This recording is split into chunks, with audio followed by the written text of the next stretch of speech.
السلام علیکم ناظرین، میں ہوں آصف چٹ۔ جڑاوالا میں پیش آنے والا واقعہ جو ہے اس پہ آج میں تفصیلی آپ سے بات کرنا چاہتا ہوں کہ ایسا واقعہ پیش کیوں آیا، اس کے ذمہ دار کون ہے،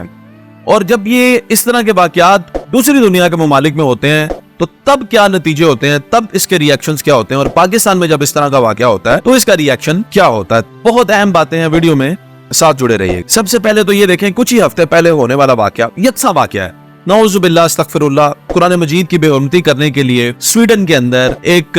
شخص جو ہے وہ اجازت لے لیتا ہے عدالت سے، اور پھر نعوذ باللہ استغفر اللہ قرآن مجید کو جلانے کی کوشش کرتا ہے۔ اس کے ریاکشن میں وہاں کے جو مسلمان ہوتے ہیں، تمام مکتب فکر کے مسلمان اکٹھے ہوتے ہیں اور پھر قرآن مجید کی تلاوت کرتے ہیں۔ آپ سب نے دیکھا کیا خوبصورت وہ سما تھا، کیا وہ ماحول تھا، اس قرآن مجید کی تلاوت ہو رہی ہے، اور پھر تمام انہوں نے لوگوں کو گھروں میں جا کے قرآن مجید کے نسخے جو ہے وہ تقسیم کیے۔ اس کے جواب میں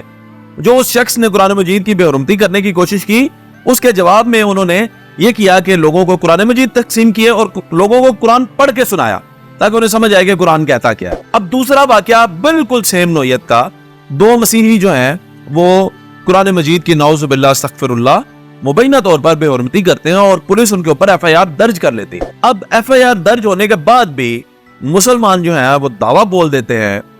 مسیحی املاک پہ اور ان کی جو کالونیز ہیں ان کے اوپر، اور 6 سے زیادہ جو ہے چرچ جو ہیں ان کو جلا دیا جاتا ہے، 20 سے زیادہ گھروں کو جلا دیا جاتا ہے۔ اس میں اسسٹنٹ کمشنر کا گھر بھی آ جاتا ہے، اسسٹنٹ کمشنر کا آفس بھی آ جاتا ہے۔ آپ دیکھیں کہ یہاں پہ ایک واقعہ ہو رہا ہے، ایک واقعہ سویڈن میں ہو رہا ہے، دونوں طرف مسلمان ہیں، دونوں طرف جو ہے متاثر ہونے والی جو کتاب ہے وہ قرآن مجید فرقان حمید ہے، نعوذ باللہ استغفر اللہ اس کی بے حرمتی کی جاتی ہے۔ دو مختلف ملک ہیں لیکن مذہب ایک ہے، اسلام۔ دونوں طرف مسلمان ہیں جو ریئیکٹ کر رہے ہیں، اور اس طرف کے مسلمانوں نے کیا سلوک کیا اور اس طرف کے مسلمانوں نے کیا سلوک کیا، یہ فیصلہ میں آپ پہ چھوڑتا ہوں۔ آپ مجھے جواب دیں کہ دین کا راستہ کون سا ہے، وہ جو سویڈن کے مسلمانوں نے اختیار کیا یا وہ جو پاکستان کے مسلمانوں نے اختیار کیا، فیصلہ آپ نے کرنا۔ مسیحی لوگ جو ہیں وہ جنگلات میں انہوں نے رات دن گزارا، چھپ کے رہتے رہے، کہیں ان کو کوئی خدا نہ خواستہ ان کی جان کو کوئی خطرہ نہ آ جائے، ان کی بچیوں کی عزت محفوظ رہے۔ اب دیکھیں یہاں پہ مسئلہ سمجھنے کا یہ ہے، یہ بات میں کہنے پہ کیوں مجبور ہوا ہوں، ان کی بچیوں کی عزت محفوظ رہے، یہ تو دین کا معاملہ ہے، یہاں پہ تو عزتیں محفوظ ہونی چاہیے لیکن عزتیں محفوظ نہیں ہے۔ یہ آپ نے بات سوچنی ہے کہ وہ لوگ ڈر کے جنگلوں میں کیوں رہے،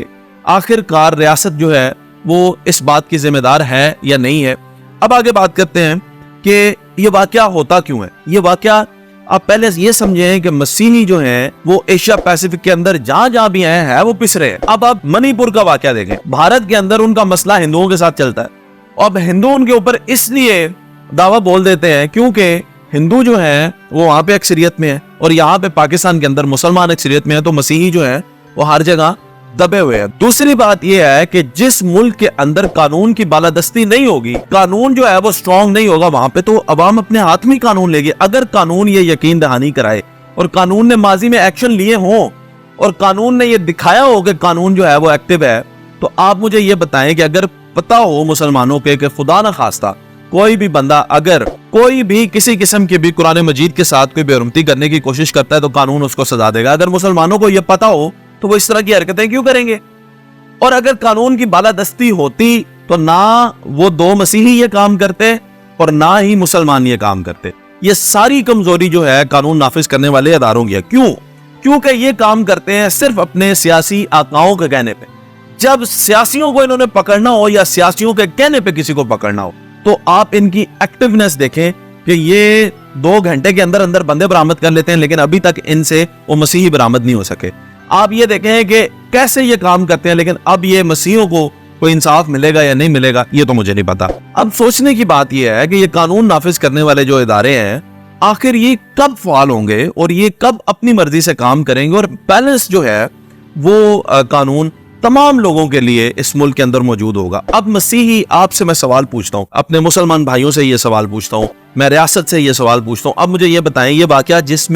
جس جگہ پر ہو گیا ہے اور جتنے لوگ اس کی زد میں آ گئے ہیں، آپ ان سے وطن کی کیا وفاداری ایکسپیکٹ کرتے ہیں؟ یہ آنے والی ان کی نسل جب ان کو یہ بتایا جائے گا کہ سن 2023 میں اگست 16 کو آپ کے اوپر مسلمان حملہ آور ہوئے تھے، تو جب وہ ان کو یہ بتائیں گے اور انہوں نے یہ کیا تھا تو آپ ان سے وفاداری ایکسپیکٹ کریں گے، بھائی چارہ ایکسپیکٹ کریں گے؟ آپ ان سے بغاوت ہی ایکسپیکٹ کریں گے. تو وہ آپ نے یہ اسلام کی اگر ٹیچنگ ہے تو اسلام کی ٹیچنگ تو بڑی سمپل اور بڑی سادہ سی ہے کہ آپ نے اپنی اقلیتوں کا تحفظ کرنا ہے,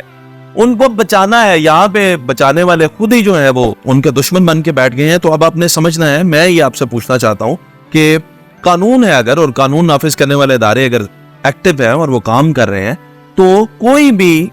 شخص جو ہے اگر نعوذ باللہ استغفر اللہ قرآن مجید فرقان حمید کی بے حرمتی کرتا ہے تو اس کو سزا ملنی چاہیے. لیکن سوال یہ ہے کہ قرآن مجید جو ہے قانون تو اندھا ہوتا ہے, اندھے قانون کو یہ تو نہیں پتا کہ یہ مقدس کتاب جو ہے وہ قرآن مجید ہے اور یہ مقدس کتاب جو ہے وہ بائبل ہے. تو مقدس کتاب کا اگر قانون ہے تو پھر اگر قرآن مجید فرقان حمید کی بے حرمتی کرنے پر سزا ہے تو پھر بائبل کی بے حرمتی کرنے پر بھی سزا ہونی چاہیے یا نہیں؟ یہ سوال میں آپ پہ چھوڑتا ہوں, آپ مجھے اس کا جواب دیں اور آپ مجھے بتائیں کہ کیا یہ واقعہ اس کی آپ مذمت کرتے ہیں یا نہیں.